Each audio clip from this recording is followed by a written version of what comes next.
Un propósito firme y constante fue el de San Juan Bosco: llevar el mayor número de almas al cielo.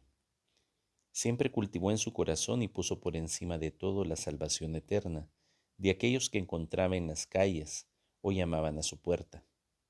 Por eso la atención que prodigó a jóvenes abandonados, pobres y sin educación, no era exclusivamente de tipo social, sino sobre todo respondía a una necesidad espiritual. El fuego de la caridad que animaba al sacerdote era el deseo de amar a Dios infinitamente bueno y omnipotente en aquellos que conocía. Damini animas coetera tolé, dame las almas y quedaré con todo lo demás. Era el lema escrito con grandes letras que se podía leer en su dormitorio. En una ocasión, cuando todavía era niño, de solo 9 años, tuvo un sueño profético. Estaba rodeado de algunos muchachos que jugaban y otros que blasfemaban. Dado su temperamento impulsivo, Juan buscaba hacerles desistir, agrediéndolos con puños y puntapiés. Le aparecieron luego en la escena Jesús y la Virgen, que lo exhortaron a ganarse el afecto de sus amigos, no por la furia de los golpes, sino con la mansedumbre y la caridad. Solo de ese modo afable los habría convencido sobre la fealdad del pecado y la preciosidad de la virtud. San Juan Bosco nace en una familia italiana pobre, pero dotado de una gran inteligencia. Nace el 16 de agosto de 1815 en el pueblo de Becchi, en Castelnuovo di Asti. Su padre Francisco se había casado con Margarita Ochinea en segundas nupcias, pero murió a los 33 años por una pulmonía, cuando Juan tenía apenas 2 años. Desde entonces, para sacar adelante a toda la familia, el camino se presentaba muy fatigoso. Por un lado era justo promover la notable inteligencia de Juan, que ya se había hecho notar desde temprana edad, pero esta promoción chocó inmediatamente con la hostilidad de su hermanastro Antonio, que debía trabajar duramente en los campos y consideraba que el tiempo dedicado a los libros por Juan era un lujo excesivo. La constante oposición de Antonio obligó a Margarita a enviar a su hijo Juan fuera de casa. Por fortuna le encontró un trabajo como obrero en el caserío de la familia Moglià. Después de haber recibido su primera comunión, Juan sintió que debía atraer a muchos de sus compañeros a encontrar a Jesús. Para ello se inventó un método muy original y muy cautivador de los jóvenes, sirviéndose de juegos y de las acrobacias aprendidas en los acróbatas de las ferias. La vivacidad intelectual del muchacho no pasó desapercibida por el capellán Morialdo, quien antes de su repentina muerte en 1829 le dio sus primeras lecciones de latín. Sin embargo, no fue hasta 1831 que Juan pudo completar en 4 años los estudios de la escuela primaria y secundaria. Para pagar sus clases trabajaba como sastre, camarero, mozo, carpintero, zapatero y herrero. Estudiante muy aventajado y de una memoria sorprendente, pronto se hizo notar también por el futuro santo José Catazo, un sacerdote que lo orientó al seminario. Fue ordenado sacerdote el 5 de junio de 1841 en la capilla del arzobispado de Turín. Se trasladó al internado eclesiástico de la ciudad de Saboya y comenzó el apostolado en la iglesia cercana de San Francisco de Asís, entre los jóvenes más pobres. Estos jóvenes eran procedentes del campo que vagaban por las calles o se encontraban en las prisiones. Amaba y educaba como verdadero padre a estos jóvenes, abandonados, muy perturbados y desorientados debido al duro proceso de industrialización. El 8 de diciembre de 1844, inspirándose en San Felipe Neri, fundó el oratorio que más tarde establecería en Baldoco, bautizándolo con el nombre de San Francisco de Sales. Poco después, don Bosco dará vida a la congregación salesiana al servicio de la juventud, y más tarde, en 1872, junto con la Santa María Domenica Mazzarello, del Instituto de las Hijas de María Auxiliadora para la Educación de los Jóvenes. La misión salesiana adquirió pronto un carácter internacional. El Boletín Salesiano, hoy distribuido en 26 idiomas y 135 países, y los textos hagiográficos y pedagógicos del santo, siempre inspirados en un enfoque educativo, preventivo y nunca represivo, fueron traducidos a diferentes idiomas. Mientras los fundadores aún vivían, el sacerdote Juan también era un promotor convencido de la buena prensa católica destinada a la divulgación cultural, pedagógica y cristiana que contrarrestara los efectos nocivos de la prensa laica. Su elevado compromiso espiritual, pastoral y social católico coadjuntado con la fidelidad incondicional al Papa en época de gobiernos liberales y masónicos, solo podía causar al fundador de los salesianos enemistades, persecuciones, ataques. Sin embargo, la estima fue tal que se ganó la opinión pública por su labor educativa, que en más de una ocasión fue elegido como mediador entre el Estado y la Santa Sede. El templo dedicado al Sagrado Corazón en Roma, construido por el deseo del Papa León XIII, y gracias a los tantos donativos providenciales, se convirtió en un lugar de espiritualidad y redención social para innumerables jóvenes. Formar ciudadanos honestos y buenos cristianos fue la misión a la que el santo se dedicó hasta su muerte, que fue acaecida el 31 de junio de 1888. Fue Pío XI quien lo beatificó en 1929 y lo canoniza en 1934. San Pablo II lo declaró padre y maestro de la juventud en el centenario de su muerte. Para proseguir su misión, innumerables jóvenes han seguido las huellas de Don Bosco hasta el día de hoy. Ser bueno, decía, no consiste en no cometer errores, sino en tener una voluntad de enmienda. Un camino de santificación que, para decirlo con Santo Domingo Sabio, su alumno, consiste en estar muy alegres y en perfecto cumplimiento de los propios deberes. El Papa Francisco confesó que ya desde niño había aprendido este carisma de alegría en la escuela de sexto grado de los salesianos de Argentina. San Juan Bosco ruega por nosotros en esta mañana de sábado. En el nombre del Padre, del Hijo, del Espíritu Santo. Amén. Señor, abre mis labios, y mi boca proclamará tu alabanza. Venid, adoremos al Señor, aclamemos al Dios admirable en sus santos. Dios mío, ven en mi auxilio. Señor, date prisa en socorrerme. Gloria al Padre, y al Hijo, y al Espíritu Santo, como era en el principio, ahora y siempre, por los siglos de los siglos. Amén. Comenzamos el oficio de lectura de esta mañana con el himno Dichosos los que oyendo la llamada. Dichosos los que oyendo la llamada de la fe y del amor en nuestra vida, creísteis que la vida os era dada para darle en amor y con fe viva. Dichosos si abrazasteis la pobreza para llenar de Dios vuestras alforjas, para servirle a Él con fortaleza, con gozo y con amor a todas horas. Dichosos mensajeros de verdades que fuisteis por caminos de la tierra, predicando bondad contra maldades y pregonando la paz contra las guerras. Dichosos del amor dispensadores, dichosos de los tristes el consuelo, dichosos de los hombres servidores, dichosos herederos de los cielos. Amén. En la salmodia de esta mañana vamos a buscar la voluntad de Dios, pidiéndole al Señor que en estos salmos nos hable al corazón. En la primera antífona vamos a decir juntos: Dad gracias al Señor por su misericordia, por las maravillas que hace con los hombres. Dad gracias al Señor por su misericordia, por las maravillas que hace con los hombres. Salmo 106. Acción de gracias. Dios salva a su pueblo de las crisis por las que pasa a través de la historia. Dad gracias al Señor porque es bueno, porque es eterna su misericordia. Que lo confiesen los redimidos por el Señor, los que Él rescató de la mano del enemigo, los que reunió de todos los países, norte y sur, oriente y occidente. Erraban por un desierto solitario, no encontraban el camino de ciudad habitada. Pasaban hambre y sed, se les iba agotando la vida, pero gritaron al Señor en su angustia y los arrancó de la tribulación. Los guió por un camino derecho para que llegaran a ciudad habitada.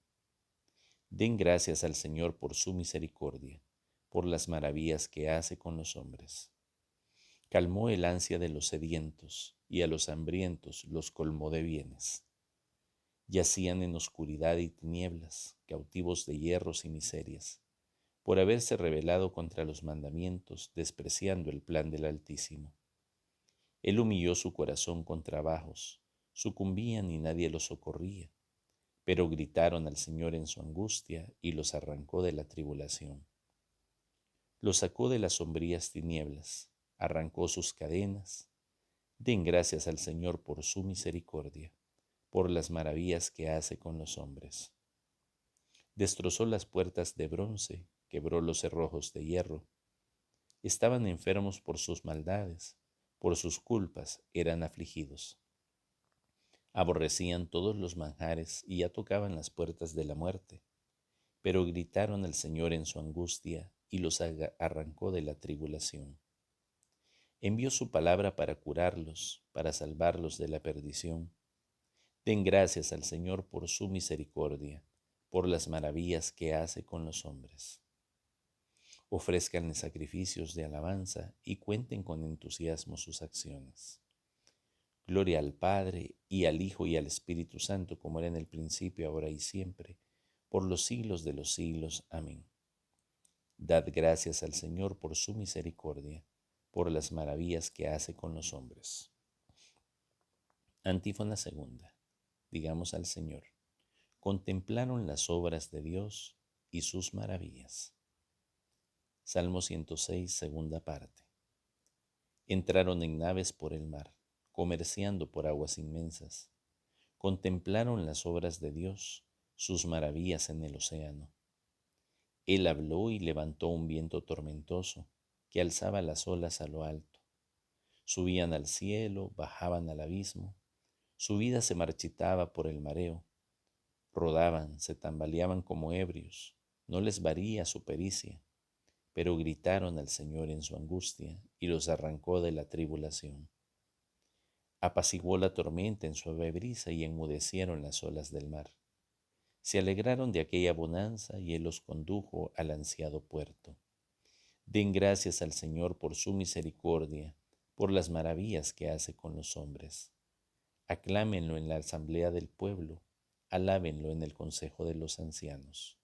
Gloria al Padre, y al Hijo, y al Espíritu Santo, como era en el principio, ahora y siempre, por los siglos de los siglos. Amén. Contemplaron las obras de Dios y sus maravillas. Antífona tercera. Los rectos lo ven y se alegran, y comprenden la misericordia del Señor. Salmo 106, tercera parte. Él transforma los ríos en desierto, los manantiales de agua en aridez, la tierra fértil en marismas, por la depravación de sus habitantes. Transforma el desierto en estanques, el erial en manantiales de agua. Coloca ahí a los hambrientos y fundan una ciudad para habitar. Siembran campos, plantan huertos, recogen cosechas, los bendice y se multiplica. Los bendice y se multiplican, y no les escatima el ganado. Si menguan abatidos por el peso de infortunios y desgracias, Él mismo que arroja desprecio sobre los príncipes y los descarría por una soledad sin caminos, levanta a los pobres de la miseria y multiplica sus familias como rebaños. Los rectos lo ven y se alegran, a la maldad se le tapa la boca. El que sea sabio que recoja estos hechos y comprenda la misericordia del Señor. Gloria al Padre, y al Hijo, y al Espíritu Santo, como era en el principio, ahora y siempre, por los siglos de los siglos. Amén. Los rectos lo ven y se alegran, y comprenden la misericordia del Señor. Tu fidelidad, Señor, llega hasta las nubes. Tus sentencias son como el océano inmenso. La primera lectura está tomada del libro del Génesis, capítulo 25. Muerte de Abraham y nacimiento de Esaú y Jacob. Los años de la vida de Abraham fueron 175. Abraham expiró y murió en buena vejez, colmado de años, y se reunió con los suyos. Isaac e Ismael, sus hijos, lo enterraron en la cueva de Macpelá, en el campo de Efrón elitita, frente a Mambré. En el campo que compró Abraham a los hititas fueron enterrados Abraham y Sara, su mujer. Muerto Abraham, Dios bendijo a su hijo Isaac, y éste estableció se estableció en el pozo del que vive y ve. Descendientes de Isaac, hijo de Abraham. Abraham engendró a Isaac. Cuando Isaac cumplió 40 años, tomó por esposa a Rebeca, hija de Betuel el arameo, de Padam Aram, hermano de Labán el arameo. Isaac rezó a Dios por su mujer, que era estéril. Dios lo escuchó, y Rebeca concibió. Pero las criaturas se agitaban en su seno, y ella dijo, si es así, ¿para qué seguir viviendo? Y se fue a consultar al Señor, el cual le respondió, 2 naciones hay en tu vientre, los pueblos se separan en tus entrañas. Un pueblo vencerá al otro y el mayor servirá al menor. Cuando llegó el momento de dar a luz, tenía 2 gemelos en el seno. Salió primero uno, todo rojo, peludo, como un manto, y lo llamaron Esaú. Después salió su hermano, haciendo con la mano el talón de Esaú, y lo llamaron Jacob. Isaac tenía 60 años cuando nacieron. Crecieron los chicos, Esaú se hizo un experto cazador, hombre de campo, mientras que Jacob era honrado beduino. Isaac prefería a Esaú porque le gustaba comer la caza. Rebeca prefería a Jacob. Un día en que Jacob estaba guisando un potaje, volvía Esaú del campo exhausto.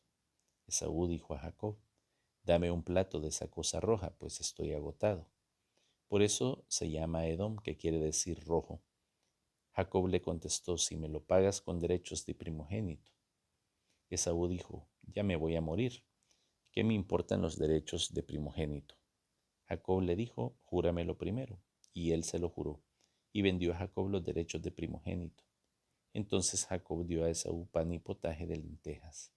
Él comió y bebió y se puso en camino. Así malvendió Esaú sus derechos de primogénito. Responsorio de Hebreos capítulo 12. Fomentad la paz con todos y la santificación, que nadie se vea privado de la gracia de Dios, como Esaú, que por un plato vendió su primogenitura y fue desechado. No logró cambiar de parecer su padre, aunque con lágrimas lo intentó, como Esaú, que por un plato vendió su primogenitura y fue desechado. La segunda lectura está tomada de las cartas de San Juan Bosco. Trabajé siempre con amor. Si de verdad buscamos la antigua felicidad y auténtica felicidad de nuestros alumnos, queremos inducirlos al cumplimiento de sus obligaciones. Conviene ante todo que nunca olvides de hacer las veces de padres de nuestros amados jóvenes, por quienes trabajé siempre con amor, por quienes estudié y ejercí el ministerio sacerdotal, y no solo yo, sino toda la congregación salesiana. ¿Cuántas veces, hijos míos, durante mi vida ya bastante prolongada he tenido ocasión de convencerme de esta gran verdad? Es más fácil enojarse que aguantar, amenazar al niño que persuadirlo. Añadiré incluso que para nuestra impaciencia y soberbia resulta más cómodo castigar a los rebeldes que corregirlos, soportándolos con firmeza y suavidad a la vez. Os recomiendo que imitéis la caridad de Pablo con los neófitos, caridad que con frecuencia los llevaba a derramar lágrimas y a suplicar cuando los encontraba poco dóciles y rebeldes a su amor. Guardaos que nadie pueda pensar que os dejáis llevar por arranques de vuestro espíritu. Es difícil castigar, conservar la debida moderación, la cual es necesaria para que nadie pueda surgir la duda de que obramos solo para hacer prevalecer la autoridad o para desahogar nuestro mal humor. Son hijos nuestros y por eso cuando corrijamos sus errores hemos de deponer toda ira, o por lo menos dominarla de tal manera como si la hubiéramos extinguido totalmente. Mantengamos sereno nuestro espíritu. En los casos más graves es mejor rogar a Dios con humildad que arrojar un torrente de palabras, ya que éstas ofenden a los que le escuchan sin que sirvan de provecho a algunos de los culpables. Oremos. Señor Dios nuestro, que has dado a la Iglesia el presbítero San Juan Bosco, un padre y un maestro para la juventud, concédenos que, movidos por su amor, semejante al suyo, nos entreguemos a tu servicio, trabajando por nuestra salvación en nuestros hermanos. Por nuestro Señor Jesucristo, tu Hijo, que vive y reina contigo en la unidad del Espíritu Santo y es Dios, por los siglos de los siglos. Amén. Bendigamos al Señor, demos gracias a Dios.